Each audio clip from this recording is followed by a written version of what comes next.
सत श्री अकाल जी, मैं रूपांशी तुहाडा सारिਆਂ ਦਾ बहुत-बहुत स्वागत करदी हां लाइव प्रोग्राम किंज जावां परदेस दे विच स्टडी वीज़ा दे नाल रिलेटेड ਇਹ ਲਾਈਵ ਸ਼ੋ ਲੈ ਕੇ ਅਸੀਂ ਇੱਕ ਵਾਰੀ ਫੇਰ ਤੋਂ ਤੁਹਾਡੇ ਸਾਰਿਆਂ ਦੇ ਲਈ ਹਾਜ਼ਰ ਹੋ ਗਏ ਹਾਂ ਜੀ। ਤੇ ਜੇਕਰ ਅੱਜ ਤੁਸੀਂ ਵੀ ਆਪਣੇ ਘਰੇ ਬੈਠੇ ਹੋ, परदेस ਜਾਣ ਦਾ ਤੁਹਾਡਾ ਸੁਪਨਾ ਹੈ ਬਟ ਤੁਹਾਨੂੰ ਸਟੱਡੀ ਵੀਜ਼ਾ ਦੇ ਰਿਗਾਰਡਿੰਗ ਕਿਸੇ ਵੀ ਤਰ੍ਹਾਂ ਦੀ ਕੋਈ ਵੀ ਦਿੱਕਤ ਆ ਰਹੀ ਹੈ, ਕੋਈ ਵੀ ਪਰੇਸ਼ਾਨੀ ਆ ਰਹੀ ਹੈ ਆਪਣੀ ਵੀਜ਼ਾ ਫਾਈਲਿੰਗ ਦੇ ਰਿਗਾਰਡਿੰਗ, ਆਪਣੀ ਪ੍ਰੋਫਾਈਲ ਦੇ ਰਿਗਾਰਡਿੰਗ, ਜੇ ਤੁਹਾਨੂੰ ਲੱਗਦਾ ਹੈ ਕਿ ਤੁਹਾਡੇ ਆਇਲਸ ਦਾ ਸਕੋਰ ਘੱਟ ਹੈ, ਕੀ ਤੁਹਾਡੇ ਲਈ ਬੈਸਟ ਆਪਸ਼ਨ ਹੋ ਸਕਦਾ ਹੈ ਜਾਂ ਫਿਰ ਸਟੱਡੀ ਵੀਜ਼ਾ ਦੇ ਰਿਗਾਰਡਿੰਗ ਤੁਹਾਡਾ ਕੋਈ ਵੀ ਕੁਐਸਚਨ ਹੈ ਜੀ, ਤਾਂ ਤੁਹਾਡੇ ਕੁਐਸਚਨਸ, ਤੁਹਾਡੇ ਸਵਾਲ ਸ਼ੋ ਦੇ ਵਿੱਚ ਮੋਸਟ ਵੈਲਕਮ ਨੇ। फोन लाइन्स ओपन ने ते कॉलिंग नंबर तुहाडी टेलीविजन स्क्रीन ते इस वेले डिस्प्ले होना शुरू हो गया है जी। इस नंबर ते कॉल करके तुसी साडे नाल अपनी प्रोफाइल शेयर करके अपनी प्रोफाइल दे रिगार्डिंग सही असैसमेंट लै सकदे हो जी।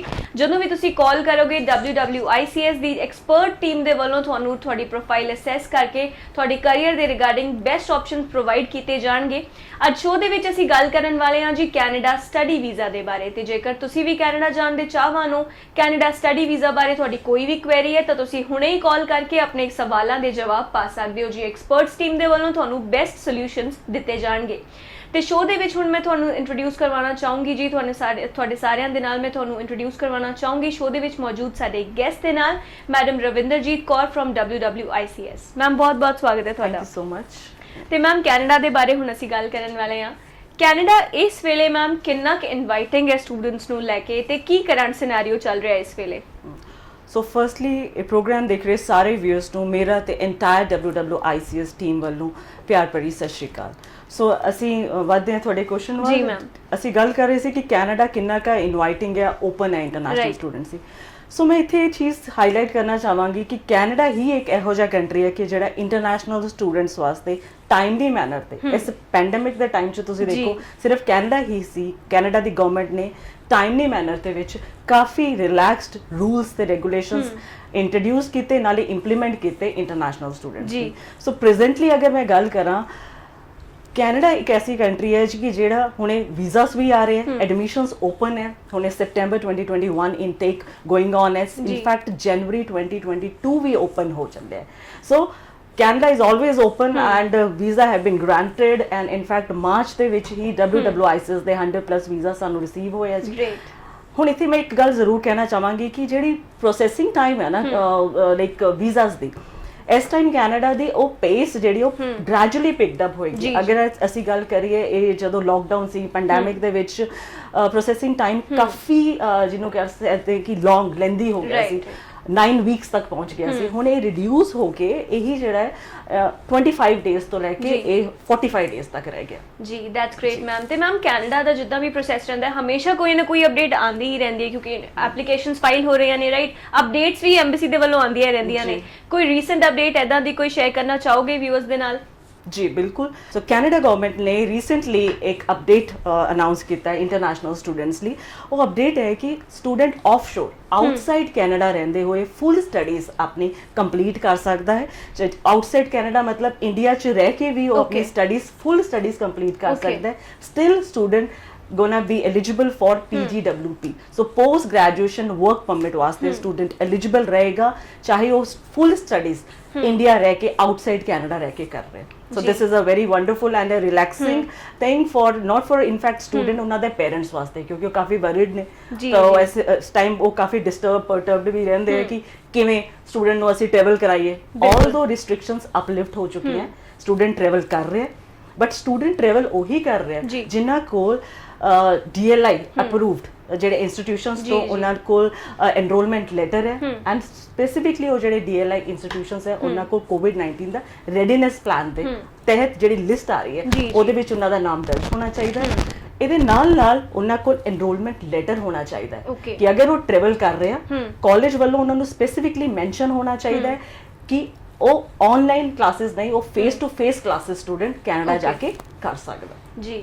ਤੇ ਇਸ ਦੇ ਨਾਲ ਹੀ ਜੀ ਮੈਂ ਸਾਡੇ ਵਿਊਅਰਸ ਨੂੰ ਵੀ ਕਹਿਣਾ ਚਾਹੂੰਗੀ ਜਿਹੜੇ ਸਾਡਾ ਸ਼ੋਅ ਦੇਖ ਰਹੇ ਨੇ ਕਿ ਜੇਕਰ ਤੁਹਾਡਾ ਵੀ ਕੋਈ ਸਵਾਲ ਹੈ ਜੀ ਕੈਨੇਡਾ ਸਟੱਡੀ ਵੀਜ਼ਾ ਨੂੰ ਲੈ ਕੇ, ਤਾਂ ਤੁਸੀਂ ਕਾਲ ਕਰਕੇ ਸ਼ੋਅ ਦੇ ਵਿੱਚ ਕਾਲ ਕਰਕੇ ਆਪਣਾ ਸਵਾਲ ਪੁੱਛ ਸਕਦੇ ਹੋ ਜੀ। ਇਸ ਦੇ ਨਾਲ ਹੀ ਨੰਬਰ ਤੁਹਾਡੀ ਟੈਲੀਵਿਜ਼ਨ ਸਕਰੀਨ ਤੇ ਡਿਸਪਲੇ ਹੋ ਹੀ ਰਿਹਾ, ਜਦੋਂ ਤੁਸੀਂ ਇਸ ਨੰਬਰ ਤੇ ਕਾਲ ਕਰੋਗੇ ਆਪਣੀ ਪ੍ਰੋਫਾਈਲ ਤੁਸੀਂ ਸ਼ੇਅਰ ਕਰ ਸਕਦੇ ਹੋ। WWICS ਦੀ ਐਕਸਪਰਟ ਟੀਮ ਦੇ ਵੱਲੋਂ ਤੁਹਾਨੂੰ ਤੁਹਾਡੀ ਕਰੀਅਰ ਦੇ ਲਈ ਬੈਸਟ ਸੋਲੂਸ਼ਨਸ ਦਿੱਤੇ ਜਾਣਗੇ ਜੀ, ਤੇ ਨਾਲ ਦੇ ਨਾਲ ਤੁਹਾਡੀ ਪ੍ਰੋਫਾਈਲ ਨੂੰ ਅਸੈਸ ਕੀਤਾ ਜਾਵੇਗਾ, ਫ੍ਰੀ ਆਫ ਕਾਸਟ ਅਸੈਸਮੈਂਟ ਦਿੱਤੀ ਜਾਏਗੀ। ਜੇਕਰ ਤੁਹਾਡਾ ਸਵਾਲ ਕੋਈ ਵੀ ਰਿਲੇਟਡ ਰਿਲੇਟਡ ਹੈ ਸਟੱਡੀ ਵੀਜ਼ਾ ਦੇ ਨਾਲ, ਉਹ ਵੀ ਕੈਨੇਡਾ ਦੇ, ਤਾਂ ਤੁਸੀਂ ਬਿਲਕੁਲ ਆਪਣੇ ਕੁਐਸਚਨ ਸਾਡੇ ਨਾਲ ਸ਼ੇਅਰ ਕਰ ਸਕਦੇ ਹੋ। ਤੇ ਮੈਮ ਜੇ ਗੱਲ ਕਰਾਂ ਕਿ ਕੋਵਿਡ ਦੇ ਦੌਰ ਜਿੱਦਾਂ ਹੁਣ ਵੀ ਚੱਲ ਰਿਹਾ ਹੈ ਤੇ ਪਿਛਲਾ ਕੁਝ time last year I guess ਮਤਲਬ ਕਾਫੀ ਜ਼ਿਆਦਾ ਡਿਫਿਕਲਟ ਰਿਹਾ, ਅਪਸ ਐਂਡ ਡਾਊਨਸ ਵਾਲਾ ਰਿਹਾ, ਰਾਈਟ? ਵੀਜ਼ਾ ਫਾਈਲਿੰਗ ਨੂੰ ਲੈ ਕੇ ਮੈਮ ਜਾਂ ਰਿਜ਼ਲਟਸ ਨੂੰ ਲੈ ਕੇ ਕਿੰਨਾ ਕੁ ਫਲਕਚੁਏਟ ਹੋਈ ਹੈ ਐਮਬੈਸੀ ਤੇ ਮਤਲਬ ਕੀ ਚੇਂਜਸ ਆਏ ਨੇ ਵੀਜ਼ਾ ਫਾਈਲਿੰਗ ਦੇ ਵਿੱਚ? ਜਿਵੇਂ ਕਿ ਮੈਂ ਹੁਣੇ ਗੱਲ ਕਰ ਰਹੀ ਸੀ ਕਿ ਵੀਜ਼ਾ ਪ੍ਰੋਸੈਸਿੰਗ ਟਾਈਮ ਸਟੂਡੈਂਟ ਹੁਣ ਤੱਕ ਜਿਹੜਾ ਇਸ ਚੈਲੰਜਿੰਗ ਟਾਈਮ ਦੇ ਵਿੱਚ ਜਿਹੜਾ ਸਫਰ ਕਰ ਰਿਹਾ ਸੀ ਕਿ ਉਹਦੇ ਰਿਜ਼ਲਟ ਨਹੀਂ ਆ ਰਹੇ। ਇਨਫੈਕਟ ਕਈ ਤੇ ਰਿਜ਼ਲਟ ਮਾਰਚ ਤੋਂ, ਜਿਵੇਂ ਹੁਣ ਕਿਊਬੈਕ ਦੇ ਕਈ ਇੰਸਟੀਟਿਊਸ਼ਨ ਉਹਨਾਂ ਦੇ ਮਾਰਚ ਤੋਂ ਰਿਜ਼ਲਟ ਉਹਨੇ ਡਿਕਲੇਅਰ ਨਹੀਂ ਹੋਏ। ਬਾਕੀ ਪ੍ਰੋਵਿੰਸਸ ਜਿਵੇਂ ਕਿਊਬੈਕ ਓਨਟਾਰੀਓ ਹੈ, BC ਹੈ, ਉਹਨਾਂ ਦੇ ਰਿਜ਼ਲਟਸ ਆਊਟ ਹੋ ਰਹੇ। ਤਾਂ ਇਸ ਲੋਕਡਾਊਨ ਦੇ ਦੌਰਾਨ ਅਸੀਂ ਦੇਖਿਆ ਜਾਏ ਤੇ ਜਿਹੜਾ ਵੀਜ਼ਾ ਪ੍ਰੋਸੈਸਿੰਗ ਟਾਈਮ ਸੀ ਉਹ ਕਾਫੀ ਲੈਂਦੀ ਹੋ ਗਿਆ ਸੀ, 9 ਹਫ਼ਤੇ ਤੱਕ, 9 ਵੀਕਸ ਦਾ ਟਾਈਮ ਹੋ ਗਿਆ ਸੀ। ਬਟ ਜਿਹੜਾ ਹੁਣ ਰੀਸੈਂਟ ਚੇਂਜਸ ਆ ਗਏ ਉਹਨਾਂ ਨੇ ਥੋੜਾ ਜਿਹਾ ਈਜ਼ ਡਾਊਨ ਕਰਤਾ ਐਂਡ ਵੀਜ਼ਾ ਪ੍ਰੋਸੈਸਿੰਗ ਟਾਈਮ ਉਹਨਾਂ ਨੇ ਆਫ ਕੋਰਸ ਘੱਟ ਕਰਤਾ ਹੈ। 25 ਦਿਨ ਤੋਂ 45 ਦਿਨ ਦੇ ਵਿੱਚ ਹੁਣ ਬੱਚਾ ਇੱਕ ਰਿਜ਼ਲਟ ਲੈ ਰਿਹਾ। ਦੇਖੋ ਇਹਦਾ ਮੇਨ ਰੀਜ਼ਨ ਆਇਆ ਕਿ ਪਹਿਲਾਂ ਹੁਣ ਜਿਹੜੇ VFS ਸੈਂਟਰਸ ਹੈ, ਵੀਜ਼ਾ ਐਪਲੀਕੇਸ਼ਨ ਸੈਂਟਰਸ ਕਹਿੰਦੇ, ਇਹ ਸਟੂਡੈਂਟ ਦੇ ਜਿਹੜੇ ਪਾਸਪੋਰਟ ਲਾਈਕ ਉਹਨੂੰ ਕਲੈਕਟ ਕਰਨਾ, ਉਹਨੂੰ ਡਿਲੀਵਰ ਕਰਨਾ, ਉਹ ਖੁਦ ਇਸ ਚੀਜ਼ ਦੇ ਕੁਰੀਅਰ ਕਰ ਰਿਹਾ। ਸੋ ਇਹਦੇ ਵਿੱਚ ਕਾਫੀ ਟਾਈਮ ਲੱਗ ਜਾਂਦਾ, ਮਹੀਨੇ ਦਾ ਟਾਈਮ ਤਾਂ ਇਹਦੇ 'ਚ ਹੀ ਲੱਗ ਰਿਹਾ।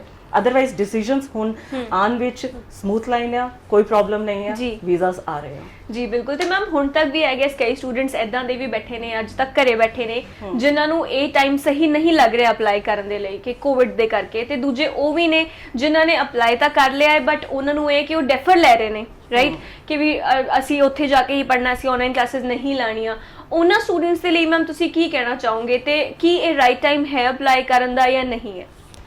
ਸੋ ਫਸਟਲੀ ਤੇ ਜਿਹੜੇ ਸਟੂਡੈਂਟਸ ਜਾਂ ਉਹਨਾਂ ਦੇ ਪੇਰੈਂਟਸ ਮੈਨੂੰ ਸੁਣ ਰਹੇ ਆ ਨਾ, ਇਸ ਟਾਈਮ ਮੈਂ ਉਹਨਾਂ ਨੂੰ ਐਡਵਾਈਸ ਇਹੀ ਚੀਜ਼ ਕਰਨਾ ਚਾਹਾਂਗੀ ਕਿ ਤੁਸੀਂ ਆਪਣਾ ਨਾ ਹੀ ਪਲਾਨ ਡ੍ਰੌਪ ਕਰਨਾ ਹੈ ਨਾ ਹੀ ਡੈਫਰ ਕਰਨਾ ਹੈ। ਆਲਰੇਡੀ ਜੀ ਵਰਲਡ ਪੂਰਾ ਨਾਰਮਲਾਈਜੇਸ਼ਨ ਵੱਲ ਵੱਧ ਰਿਹਾ, ਐਡਮਿਸ਼ਨਸ ਆ ਰਹੀਆਂ, ਪ੍ਰੋਪਰ ਆਫਰ ਲੈਟਰਸ ਆ ਰਹੇ ਆ। ਹੁਣੇ ਜਿਹੜਾ ਅਪਕਮਿੰਗ ਇਨਟੇਕ ਆ ਸੈਪਟੈਂਬਰ 2021, ਪੂਰੇ ਚਾਂਸਸ ਹੈ ਕਿ ਉਹ ਜਿਹੜਾ ਸੈਸ਼ਨ ਹੈ ਉਹ ਫੇਸ ਟੂ ਫੇਸ ਚੱਲੇਗਾ। So this is likely to happen, ਹੋ ਸਕਦਾ ਹੈ, ਚਾਂਸਸ ਪੂਰੇ ਗ੍ਰੇਟ ਹੈ। ਸੋ ਇਸ ਟਾਈਮ ਸਟੂਡੈਂਟ ਨੂੰ ਡੈਫੀਨੇਟਲੀ ਨਾ ਹੀ ਪਲਾਨ ਡ੍ਰੌਪ ਕਰਨਾ ਚਾਹੀਦਾ, ਨਾ ਡੈਫਰ ਕਰੋ, ਤੁਸੀਂ ਅਪਲਾਈ ਕਰੋ। ਜੇ ਤੁਸੀਂ ਆਨਲਾਈਨ ਕਲਾਸਿਸ ਵੀ ਲੈ ਰਹੇ ਹੋ, it is not a problem. ਜਦ ਤੁਹਾਡਾ ਵੀਜ਼ਾ ਆਏਗਾ ਯੂ ਕੈਨ ਫਲਾਈ, ਬਿਲਕੁਲ ਸਿੰਪਲ। ਸੋ ਨਾ ਹੀ ਤੁਸੀਂ ਡੈਫਰ ਕਰੋ। ਐਬਸੋਲੂਟਲੀ ਜਦੋਂ ਅਸੀਂ ਕੈਨੇਡਾ ਦੀ ਗੱਲ ਕਰਦੇ ਹਾਂ ਨਾ, ਤਾਂ ਕੈਨੇਡਾ ਮੈਂ ਥੋੜਾ ਜਿਹਾ ਇੱਥੇ ਹਾਈਲਾਈਟ ਕਰਾਂਗੀ, ਕੈਨੇਡਾ ਗਵਰਨਮੈਂਟ ਹੀ ਇੱਕ ਇਹੋ ਜਿਹੀ ਜਿਹੜੀ ਇੰਟਰਨੈਸ਼ਨਲ ਸਟੂਡੈਂਟ ਨੂੰ ਲੈ ਕੇ ਕਾਫੀ ਅਪ ਰਹਿੰਦੀ ਹੈ। ਸੋ ਦੇ ਵੈਲਿਊ ਇੰਟਰਨੈਸ਼ਨਲ ਸਟੂਡੈਂਟ, ਤੇ ਉਹ ਕਰਨ ਵੀ ਕਿਉਂ ਨਾ, ਕਿਉਂਕਿ ਇੰਟਰਨੈਸ਼ਨਲ ਸਟੂਡੈਂਟ ਹੀ ਹੈ ਜਿਹੜੀ ਉਹਨਾਂ ਦੀ ਇਕਨੋਮੀ, ਉਹਨਾਂ ਦੀ GDP 'ਚ ਮੇਜਰ ਕੰਟਰੀਬਿਊਸ਼ਨ ਕਰਦੇ ਹੈ। ਸੋ ਮੈਂ ਇੱਥੇ ਜਲਦੀ ਜੇ ਇੱਕ ਡੇਟਾ ਸ਼ੇਅਰ ਕਰਨਾ ਚਾਹਾਂਗੀ। ਲਾਸਟ ਈਅਰ ਹੀ ਹੁਣੇ ਅਗਰ ਦੇਖਿਆ ਜਾਏ ਤੇ ਇੰਟਰਨੈਸ਼ਨਲ ਸਟੂਡੈਂਟ ਨੇ ਉਹਨਾਂ ਦੀ GDP 'ਚ $21.6 ਬਿਲੀਅਨ ਦੀ ਕੰਟਰੀਬਿਊਸ਼ਨ ਦਿੱਤੀ। ਸੋ ਇਸ ਵਾਸਤੇ ਜਿਹੜੇ ਉਹਨਾਂ ਦੇ ਰੂਲਸ ਹੈ, ਰੈਗੂਲੇਸ਼ਨਸ ਹੈ ਇੰਟਰਨੈਸ਼ਨਲ ਸਟੂਡੈਂਟ ਨੂੰ ਲੈ ਕੇ ਕਾਫੀ ਨੋਟਵਰਦੀ ਆ ਉਹਨਾਂ ਦੇ। So this is the main point. ਨਾਲੇ ਉਹਨਾਂ ਦੀ ਜਿਹੜੀ ਤੁਸੀਂ ਦੇਖੋ ਜਿਹੜੀ ਇੰਟਰਨੈਸ਼ਨਲ ਸਟੂਡੈਂਟ ਦੀ ਜਿਹੜੀ ਸਟਰੈਂਥ ਹੈ ਨਾ, ਪੋਪੂਲੇਸ਼ਨ ਹੈ, ਉਹ last 2 decades there is a surge in the mobility of Indian student moving to that Canada. So ਇਹ ਆਲਮੋਸਟ ਡਬਲ ਕਿ ਟ੍ਰਿਪਲ ਹੋ ਚੁੱਕੀ ਹੈ। ਸੋ ਕਰੰਟਲੀ ਗੱਲ ਕਰੀਏ ਤੇ ਇਸ ਟਾਈਮ ਇੰਟਰਨੈਸ਼ਨਲ ਸਟੂਡੈਂਟ ਦੀ ਪੋਪੂਲੇਸ਼ਨ 6,42,000 ਹੈ, 6.5 ਲੱਖ ਹੋ ਗਈ ਹੈ। ਸੋ ਇਹਦੇ ਵਿੱਚ ਜਿਹੜੀ ਇੰਡੀਅਨ ਕਮਿਊਨਿਟੀ ਹੈ ਉਹ ਮੋਸਟ ਪ੍ਰੈਫਰਡ ਹੈ ਕੈਨੇਡਾ 'ਚ। ਸੋ ਇਹ ਆਪਾਂ ਨੂੰ ਭੁੱਲਣਾ ਨਹੀਂ ਚਾਹੀਦਾ। ਕੈਨੇਡਾ ਆਲ ਦਾ ਟਾਈਮ ਇੱਕ ਇਮੀਗ੍ਰੈਂਟ ਫ੍ਰੈਂਡਲੀ ਕੰਟਰੀ ਰਿਹਾ ਹੈਗਾ।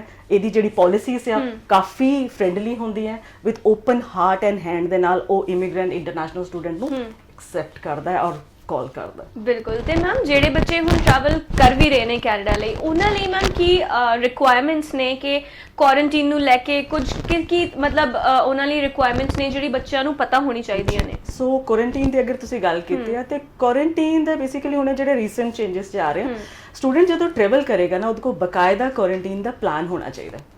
ਕੁਆਰੰਟਾਈਨ ਪਲਾਨ ਇਸ ਟਾਈਮ ਬਾਈਫਰਕੇਟ ਹੋਇਆ ਹੈ 2 ਸੈਕਸ਼ਨ 'ਚ। ਕੁਆਰੰਟਾਈਨ ਹੁੰਦਾ 14 ਡੇਜ਼ ਦਾ, 3 days plus 3 plus 11 3 days student ਬਕਾਇਦਾ ਕੈਨੇਡਾ ਦੇ ਅਪਰੂਵਡ ਜਿਹੜੇ ਗਵਰਨਮੈਂਟ ਹੋਟਲਸ ਹੈ ਉੱਥੇ ਜਾ ਕੇ ਗਏਗਾ। ਉਹ ਬੱਚੇ ਕੋ ਪ੍ਰੋਪਰ ਉਹਨਾਂ ਦੀ ਬੁਕਿੰਗ ਹੋਣੀ ਚਾਹੀਦੀ ਹੈ accommodation the, and rest 11 days ਉਹ ਇੰਸਟੀਟਿਊਸ਼ਨ ਅਪਰੂਵਡ ਅਕਮੋਡੇਸ਼ਨ ਦੇ ਵਿੱਚ ਕਰੇਗਾ। ਠੀਕ ਹੈ। ਸੋ ਇਹ ਬੇਸਿਕਲੀ ਇਹਦੇ ਵਿੱਚ ਰੀਸੈਂਟ ਚੇਂਜਸ ਤੇ ਆਇਆ ਹੈ। ਤੇ ਸਟੂਡੈਂਟ ਜਦ ਵੀ ਟਰੈਵਲ ਕਰੇਗਾ ਉਹਦੇ ਕੋਲ ਪ੍ਰੋਪਰ ਕੁਆਰੰਟਾਈਨ ਪਲਾਨ ਹੋਣਾ ਚਾਹੀਦਾ ਹੈ, ਆਪਣੀ ਬੁਕਿੰਗ ਹੋਣੀ ਚਾਹੀਦੀ ਹੈ, ਅਕਮੋਡੇਸ਼ਨ ਹੋਣੀ ਚਾਹੀਦੀ ਹੈ, and it should be furtherly approved ਹੋਣਾ ਚਾਹੀਦਾ ਇੰਸਟੀਟਿਊਸ਼ਨ ਵੱਲ। ਜੀ। ਤੇ ਮੈਮ ਹੁਣ ਗੱਲ ਮੈਂ ਕਰਨਾ ਚਾਹੂੰਗੀ ਐਲੀਜੀਬਿਲਿਟੀ ਦੇ ਬਾਰੇ। ਜੇ ਗੱਲ ਕਰਾਂ ਸਭ ਤੋਂ ਪਹਿਲਾਂ ਆਇਲਸ ਦੇ ਬਾਰੇ, ਜਿਹੜੇ ਬੱਚੇ 5.5 in 2 ਮੋਡਿਊਲਸ ਜਾਂ 5.5 ਓਵਰਆਲ ਬੈਂਡਸ ਲੈ ਕੇ ਬੈਠੇ ਨੇ, ਉਹਨਾਂ ਲਈ ਮੈਮ ਕੀ ਉਹਨਾਂ ਲਈ ਕੈਨੇਡਾ ਕੰਸੀਡਰ ਕਰਨਾ ਸਹੀ ਹੈ ਸਟੱਡੀ ਵੀਜ਼ਾ ਦੇ ਲਈ, ਜਾਂ ਫਿਰ ਜੇ ਸਹੀ ਹੈ ਵੀ ਤਾਂ ਕਿਹੜੇ ਆਪਸ਼ਨਸ ਉਹਨਾਂ ਨੂੰ ਮਿਲਦੇ ਨੇ ਵਿਦ 5.5 ਇਨ 2 ਮੋਡਿਊਲਸ ਔਰ 5.5 ਓਵਰਆਲ? ਸੀ ਜਿਹੜਾ IELTS ਹੈ ਨਾ, IELTS ਇਹ ਬਿਗੇਸਟ ਕੰਸਟ੍ਰੇਂਟ ਰਿਹਾ ਸਾਡੇ ਇੰਡੀਅਨ ਸਟੂਡੈਂਟ ਤੇ ਇੰਡੀਅਨ ਸਟੂਡੈਂਟ ਵਿੱਚ ਵੀ ਅਗਰ ਮੈਂ ਸਪੈਸੀਫਿਕਲੀ ਦੇਖਾਂ ਤੇ ਪੰਜਾਬ ਤੇ ਹਰਿਆਣਾ ਸਟੂਡੈਂਟ ਵਿੱਚ। ਸੋ ਇਹਦੇ ਵਾਸਤੇ ਇਦਾਂ ਹੈ ਕਿ ਕੈਨੇਡਾ ਤੁਸੀਂ ਦੇਖੋ ਕਿ 10 ਪ੍ਰੋਵਿੰਸਸ ਹੈ ਇਹਦੇ ਵਿੱਚ, ਹਨਾ। ਮੇਜਰਲੀ ਇਹਦੇ ਚ ਜਿੱਥੇ ਸਟੂਡੈਂਟ ਮੂਵ ਕਰਦਾ ਹੈ ਉਹ ਓਨਟਾਰੀਓ ਜਾਂ BC। ਹੁਣ ਰੀਸੈਂਟਲੀ ਫਾਸਟੈਸਟ ਗਰੋਇੰਗ ਜਿਹੜੀ ਪ੍ਰੋਵਿੰਸ ਆ ਉਹ ਸਾਡੇ ਸਾਹਮਣੇ ਆ ਰਹੀ ਹੈ ਕਿਊਬੈਕ। ਹੁਣ ਮੈਂ ਅਗਰ ਟੋਟਲ ਪੋਪੂਲੇਸ਼ਨ ਦੀ ਗੱਲ ਕਰਾਂ ਨਾ, ਇਸ ਟਾਈਮ 50% ਤੇ ਪੋਪੂਲੇਸ਼ਨ ਜਿਹੜੀ ਸਟੂਡੈਂਟਸ ਦੀ ਹੈ ਉਹ ਓਨਟਾਰੀਓ 'ਚ ਹੈ, ਦੈਨ 23% ਜਿਹੜੇ ਆ BC ਦੇ ਵਿੱਚ ਹੈ। ਇਸ ਟਾਈਮ ਜਿਹੜੀ ਗਰੋਇੰਗ ਆ 14 ਤੋਂ 15% ਐਗਜ਼ੈਕਟਲੀ ਉਹ ਕਿਊਬੈਕ 'ਚ ਆ। ਉਹਦਾ ਜਿਹੜਾ ਮੇਨ ਰੀਜ਼ਨ ਆਹੀ ਹੈ ਕਿ ਜਿਹੜੇ ਉਧਰ ਦੇ institutions and few of institution in Ontario ਇਹ provide a student ਨੂੰ like accept ਕਰਦੇ ਆ ਇੱਕ ਮੋਡਿਊਲ ਚ 5.5 ਜਾਂ 2 ਮੋਡਿਊਲ ਚ 5.5। ਰਾਈਟ। ਬਟ ਇੱਥੇ ਮੇਰਾ ਇੱਕ ਪੁਆਇੰਟ ਹੈ ਜੀ, ਜੇ ਸਟੂਡੈਂਟ ਦੇ IELTS ਸਕੋਰ ਲਾਈਕ ਜਿਹਨੂੰ ਕਹਿ ਸਕਦੇ ਅਪ ਟੂ ਦਾ ਮਾਰਕ ਨਹੀਂ ਹੈ, 6 in each ਨਹੀਂ ਹੈ, ਜੇ ਤੁਸੀਂ ਜਦ ਵੀ ਫਾਈਲ ਤੁਸੀਂ ਲਗਾਣੀ, ਹੁਣ ਸਟੂਡੈਂਟ ਸਾਡੇ ਕੋਲ ਆਉਂਦੇ ਆ, ਇਨਕੁਆਇਰੀਜ਼ ਆਉਂਦੀ ਹੈ ਕਿ 5.5 ਹੈ, 2 ਚ 5.5 ਹੈ, ਦੈਨ ਸਭ ਤੋਂ ਪਹਿਲਾਂ ਸਟੂਡੈਂਟ ਇਹ ਚੈੱਕ ਕਰੇ ਕਿ ਉਹ ਅਕੈਡਮਿਕਲੀ ਕਿੰਨਾ ਕਾ ਸਟਰੋਂਗ ਹੈ ਜੀ। ਅਗਰ ਤੇ ਉਹ ਅਕੈਡਮਿਕਲੀ ਸਟਰੋਂਗ ਹੈ ਦੈਨ ਨੋ ਪ੍ਰੋਬਲਮ। 5.5 ਚ ਸਾਡੇ ਕੋਲ ਇੰਸਟੀਟਿਊਸ਼ਨਸ ਹੈ, ਸਾਡੇ ਕੋਲ ਸਟਰੋਂਗ ਨੈਟਵਰਕਿੰਗ ਹੈ ਜੀ, 200 ਪਲੱਸ ਸਾਡੇ ਕੋਲ ਟਾਈ ਅਪ ਹੈ, we can give you options. But provided ਬੱਚੇ ਦਾ ਅਕੈਡਮਿਕ ਜਿਹੜਾ ਉਹ ਸਟਰੋਂਗ ਹੋਵੇ, ਦੈਨ 5.5 ਇੱਕ ਵਿੱਚ ਵੀ ਐਕਸੈਪਟਡ ਹੈ, ਕਿਊਬੈਕ ਵੱਲ ਵੀ ਇੰਸਟੀਟਿਊਸ਼ਨਸ ਹੈ, ਓਨਟਾਰੀਓ ਵੱਲ ਵੀ ਮਿਲ ਜਾਣਗੇ, then only ਉਹ ਲੀਡ ਕਰੇਗਾ ਵੀਜ਼ਾ ਨੂੰ। ਅਦਰਵਾਈਜ਼ ਮੇਰੀ ਐਡਵਾਈਸ ਇਹੀ ਰਹੇਗੀ ਸਟੂਡੈਂਟ ਨੂੰ, ਕਾਈਂਡਲੀ ਇੰਪਰੂਵ ਅਪਨ ਯੋਰ IELTS। ਜੇ ਤੁਸੀਂ ਅੰਡਰ ਗ੍ਰੈਜੂਏਟ ਸਟੂਡੈਂਟ ਹੋ ਤੇ ਤੁਹਾਨੂੰ IELTS the requirement 6 in each ਹੁੰਦੀ ਹੈ ਅਕੈਡਮਿਕ ਦੇ ਵਿੱਚ। ਅਗਰ ਤੁਸੀਂ ਪੋਸਟ ਗ੍ਰੈਜੂਏਟ ਪ੍ਰੋਗਰਾਮਸ ਹੋ ਲਾਈਕ ਗ੍ਰੈਜੂਏਟ ਹੋ ਆਲਰੇਡੀ, ਸੋ ਤੁਹਾਡੀ ਰਿਕੁਆਇਰਮੈਂਟ 6.5 and 6 in each ਹੈ। ਆਫ ਕੋਰਸ ਅਗੇਨ ਮੈਂ ਪੁਆਇੰਟ ਹਾਈਲਾਈਟ ਕਰਾਂਗੀ 5.5 ਨਾਲ ਆਪਸ਼ਨਸ ਹੈ ਬਟ ਲਿਮਿਟਡ। ਤੇ ਮੈਮ ਅਸੀਂ IELTS ਦੀ ਗੱਲ ਕਰ ਰਹੇ ਹਾਂ, ਮੈਂ ਜਨਰਲ IELTS ਦੇ ਬਾਰੇ ਵੀ ਪੁੱਛਣਾ ਚਾਹੂੰਗੀ ਕਿ ਜਨਰਲ IELTS ਦੀ ਕਿੰਨੀ ਕੁ ਐਕਸੈਪਟੇਬਿਲਿਟੀ ਹੈ, ਐਂਡ ਇਸ ਦੇ ਨਾਲ ਹੀ PTE ਦੇ ਬਾਰੇ ਵੀ ਜ਼ਰੂਰ ਦੱਸਿਓ। ਇਹ ਬੜਾ ਹੀ ਫੈਸੀਨੇਟਿੰਗ ਔਰ ਚੀਅਰਿੰਗ ਨਿਊਜ਼ ਵੀ ਸਟੂਡੈਂਟ ਵਾਸਤੇ ਰਹੀ ਹੈ ਕਿ ਹੁਣ ਇਸ ਟਾਈਮ GT ਵੀ ਐਕਸੈਪਟਡ ਹੈ, ਜਿਹੜਾ IELTS ਆ ਜਨਰਲ ਉਹ ਵੀ ਐਕਸੈਪਟਡ ਆ। ਜਿਹੜੇ ਮੋਸਟਲੀ ਕੈਨੇਡੀਅਨ ਇੰਸਟੀਟਿਊਸ਼ਨਸ ਹੈ, ਇਹਦੇ ਵਿੱਚ ਕਾਲਜਿਸ ਹੈ, ਯੂਨੀਵਰਸਿਟੀਜ਼ ਹੈ, they start accepting this IELTS with general score.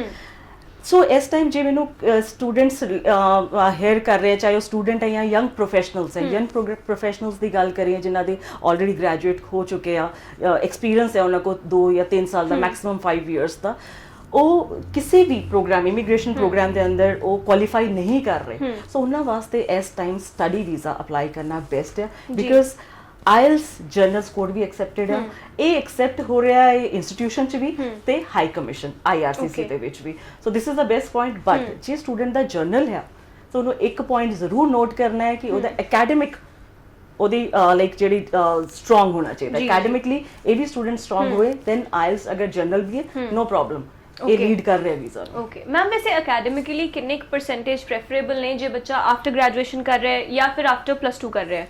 ਦੇਖੋ ਅਗਰ ਅਸੀਂ ਕੈਨੇਡਾ ਦੀ ਗੱਲ ਕਰਦੇ ਹਾਂ ਨਾ, ਸੋ almost it's a very competitive this whole country, so ਬਹੁਤ ਸਾਰੇ ਸਟੂਡੈਂਟਸ ਅਗਰ ਅਪਲਾਈ ਕਰਨਾ ਚਾਹੁੰਦੇ ਤੇ ਆਫ ਕੋਰਸ ਅਗਰ ਤੁਸੀਂ ਦੇਖੋ 50% ਵਾਲਾ ਸਟੂਡੈਂਟ ਹੈ ਉਹੀ ਸੀਟ ਦੇ ਉੱਤੇ ਅਗਰ ਕੰਪੀਟ ਕਰੇ ਕੋਈ 60-70 ਆਫ ਕੋਰਸ ਉਹਨੂੰ ਸੀਟ ਮਿਲ ਜਾਏਗੀ।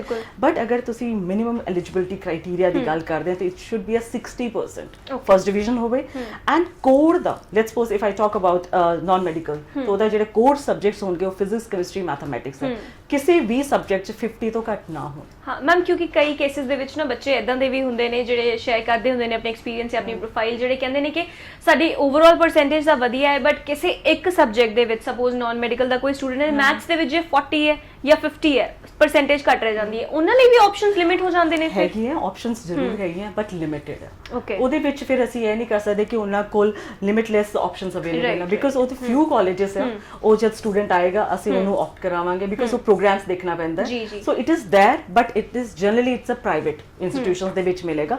ਹੁਣ ਇੱਥੇ ਮੈਂ ਗੱਲ ਕਰਨਾ ਚਾਹਾਂਗੀ ਜਿਹੜੇ ਕਿਊਬਿਕ ਦੇ ਇੰਸਟੀਟਿਊਸ਼ਨਸ ਹੈ, ਚਾਹੇ ਉਹ ਪ੍ਰਾਈਵੇਟ ਹੈ, still they are that programs leads to a PGWP, so PGWP ਵੱਲ ਇਹ ਟ੍ਰਾਂਜੀਸ਼ਨ ਜਾਂਦੀ ਹੈ ਜੇ ਉਹ ਪ੍ਰਾਈਵੇਟ ਇੰਸਟੀਟਿਊਸ਼ਨ ਵੀ ਹੈ ਕਿਊਬਿਕ ਦਾ।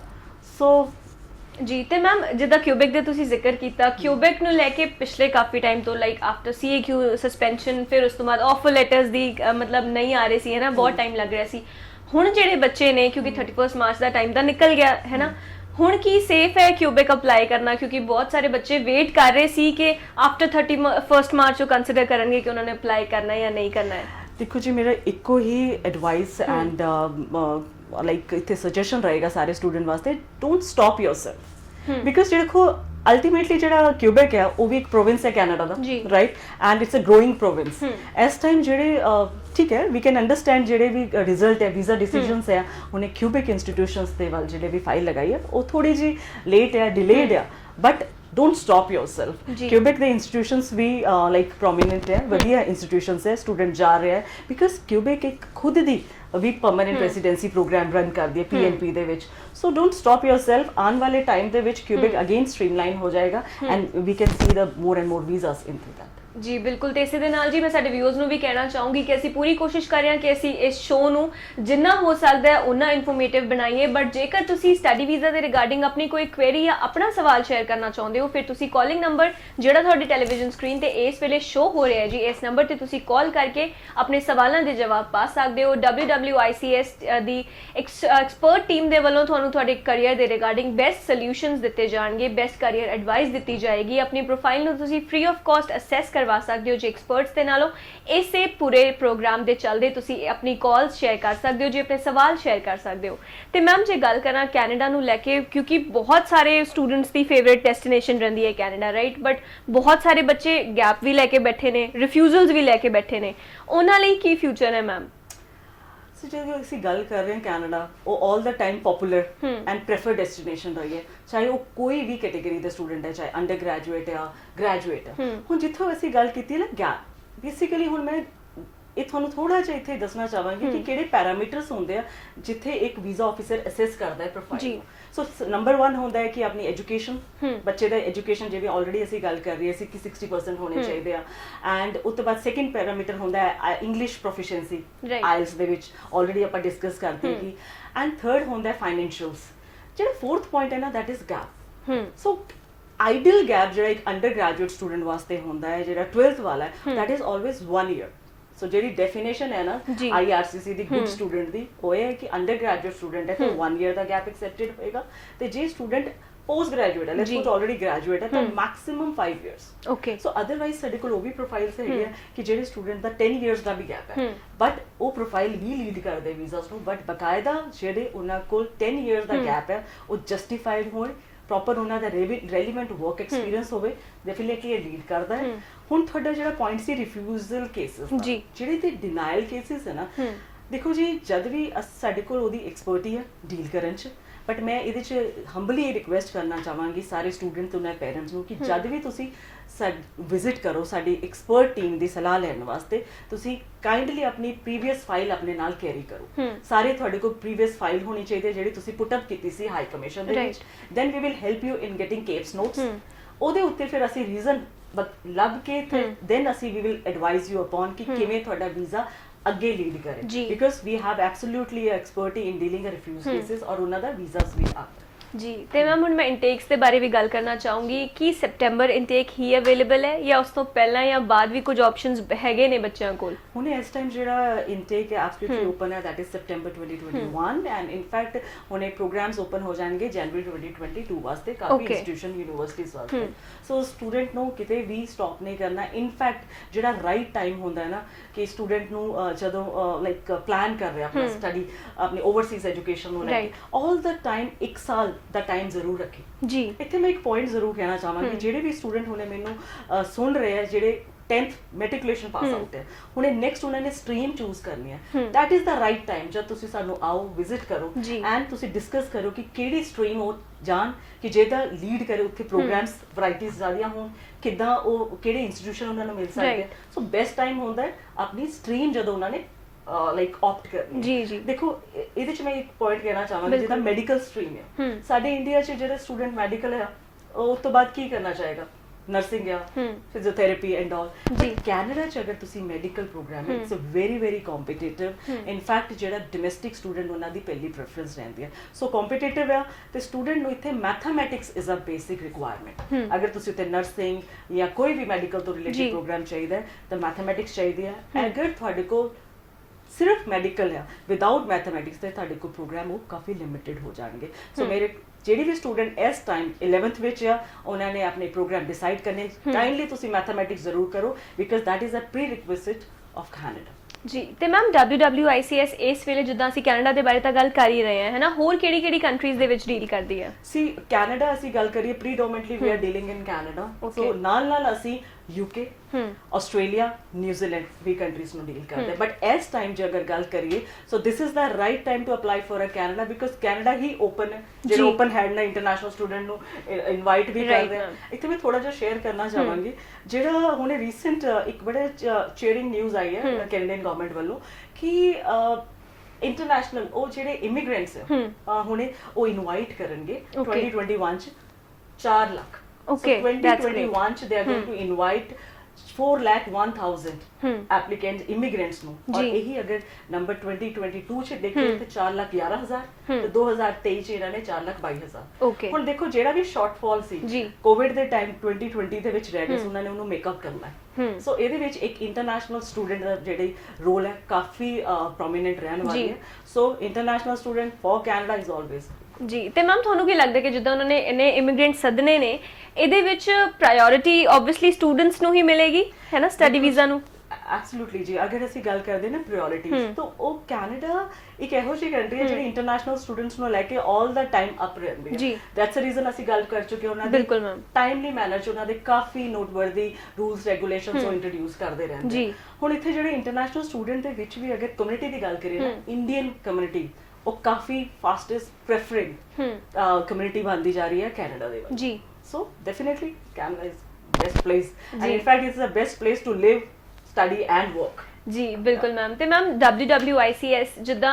ਹੋਰ ਵੀ ਕਿੰਨੀ ਇਮੀਗ੍ਰੇਸ਼ਨ ਕੰਪਨੀਆਂ ਨੇ right how is it different ਕਿਵੇਂ ਡਿਫਰੈਂਟ ਹੈ WWICS ਤੇ ਕਿਸ ਤਰ੍ਹਾਂ WWICS ਹਰ ਇੱਕ ਬੱਚੇ ਦਾ ਕੈਨੇਡਾ ਜਾਣ ਦਾ ਸੁਪਨਾ ਪੂਰਾ ਕਰਨ ਦੇ ਵਿੱਚ ਹੈਲਪ ਕਰਦਾ ਹੈ ਸੋ ਅਗਰ ਅਸੀਂ ਗੱਲ ਕਰੀਏ WWICS ਦੀ ਤਾਂ ਲਾਸਟ ਪਹਿਲੀ ਗੱਲ ਤੇ ਮੇਰੀ ਐਸਟੈਬਲਿਸ਼ਮੈਂਟ ਦੀ ਈਅਰ ਕਰ ਲਈ ਹੈ ਤੇ 1993 ਚ established C we have a proven track record of 27 years so almost 1 lakh ਤੋਂ ਜ਼ਿਆਦਾ clients happily settled in different part of the world ਚਾਹੇ ਉਹ ਕੈਨੇਡਾ ਹੈ UK Australia New Zealand so 3 lakh families ਸਾਡੇ ਤੋਂ ਮੂਵ ਕਰ ਚੁੱਕੀਆਂ ਸੋ ਇਹਦੇ ਵਿੱਚ ਜੇ ਅਗਰ ਮੈਂ USP ਦੀ ਗੱਲ ਕਰਾਂ WWICS ਦੀ ਤੇ ਉਹ ਇਹ ਹੈ ਕਿ ਅਸੀਂ we deal with both the study visa option okay direct study visa ਜਿਹਨੂੰ ਅਸੀਂ ਟ੍ਰੈਡੀਸ਼ਨਲ ਸਟੱਡੀ ਵੀਜ਼ਾ ਮਾਡਲ ਕਹਿੰਦੇ ਹਾਂ ਉਹ ਤੇ ਕਰਦੇ ਹਾਂ ਨਾਲ we have a pathway model to okay so pathway model ਨੂੰ ਥੋੜਾ ਜਿਹਾ ਮੈਂ ਇੱਕ ਨਟਸ਼ਲ ਚ ਕਰ ਦਿੰਦੀ ਹਾਂ ਕਿ ਪਾਥਵੇ ਬੇਸਿਕਲੀ ਕੀ ਹੁੰਦਾ ਹੈ ਕਿ ਕੈਨੇਡਾ ਦੇ ਹੀ ਇੰਸਟੀਟਿਊਸ਼ਨਸ ਹੈ ਉਹਨਾਂ ਦੇ ਟੌਪ ਰਿਨਾਊਂਡ ਇੰਸਟੀਟਿਊਸ਼ਨਸ ਹੈ ਉਹਨਾਂ ਦੇ ਹੀ ਕੈਂਪਸ ਹੈ ਇੰਡੀਆ ਚ that is name as CIS ਜਿਹੜਾ ਕਿ WWICS ਦਾ ਸਿਸਟਰ ਕੰਸਰਨ ਹੈ